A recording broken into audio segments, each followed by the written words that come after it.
चंद्रकांत रघुवंशी. धन्यवाद सभापती महोदय. सभापती महोदय, महाराष्ट्र शासनाने आत्ताच शेतकऱ्यांची कर्जमाफी केलेली आहे. महाराष्ट्रातील अनुसूचित जमातीतील हजारो लाभार्थ्यांना स्वावलंबी करण्याच्या उद्देशाने शबरी आदिवासी वित्त व विकास महामंडळामार्फत विविध स्वयंरोजगार योजनेअंतर्गत कर्ज वितरित करण्यात आले.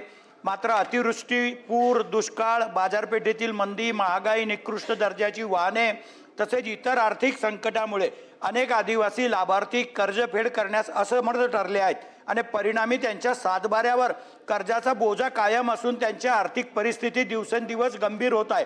शासनाने 2009च्या विधानसभेच्या निवडणुकीच्या अगोदर कर्जमाफीची घोषणा केली होती, परंतु प्रत्यक्षामध्ये फक्त थकीत व्याजावरच माफी दिली. मूळ कर्ज जसेच्या तसे राहिलेले आहे आणि म्हणून आजही आदिवासी कुटुंब या कर्जाच्या दुष्टचक्रात अडकली असून नवीन शासकीय योजनांच्या लाभापासून वंचित राहत आहेत. आणि म्हणून माझी विनंती आहे शासनाला की शबरी वित्तीय महामंडळ विकास महामंडळाचं जे कर्ज वितरण झालं आहे आणि ज्याची घोषणा शासनाने यापूर्वी केली आहे, 2009 मध्येच विधानसभेच्या निवडणुकीमध्ये आपलं काम होऊन गेलं, परंतु दुर्दैवानं शासन विसरून गेलं की कर्ज माफ करायची घोषणा आपण केली होती.